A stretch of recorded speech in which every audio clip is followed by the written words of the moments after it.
జీవితంలో లక్ష్యాన్ని ఎలా చేరుకోవాలి? ఒకరంటారు స్నేహంతో జరుగుతుంది అని, మరొకరంటారు ప్రేమతో అని, మరొకరంటారు నిరంతరం ప్రయత్నించడం ద్వారా లేదా పరిశ్రమించడం ద్వారా, ఇంకొందరంటారు దేవుడి ఆశీర్వాదంతో. ఇలా ఎన్నెన్నో చెప్తూ ఉంటారు. నేను మీకు అర్థమయ్యేలా చెప్తాను.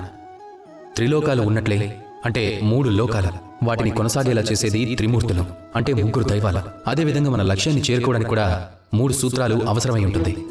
మొదటి సూత్రం ఏమిటంటే కలలు కనడం. మీరు కలలు కనడం ఆరంభించకపోతే దేనిని సాధించే సమస్య ఉండదు. కలని నిజం చేసుకోవడానికి దృఢ సంకల్పంతో మార్గం ఎలాంటిదైనా ముందుకు సాగాల్సి ఉంటుంది. ఇక 2వ సూత్రం దృఢ సంకల్పం. ఇక 3వ సూత్రం ఏమిటంటే ఆ లక్ష్యాన్ని సాధించడానికి పూర్తి నిబద్ధతతో పనిచేయడం. ఒకవేళ మీకు కలల కనడం వస్తే, మార్గం ఎంత కఠినంగా ఉన్నా ధైర్యంతో ముందుకు వెళ్లడం వస్తే కనుక, అలానే మీరు మీ లక్ష్యాన్ని ఎలా అయినా సరే చేరుకోవడం కోసం కంకణం కట్టుకున్నట్లయితే తమరు తప్పకుండా తమ లక్ష్యాన్ని చేరుకోగలరు. మీరు మీ లక్ష్యాన్ని సాధించండి. అలాగే నాతో కలిసి ప్రేమగా పలకండి, రాధాకృష్ణ.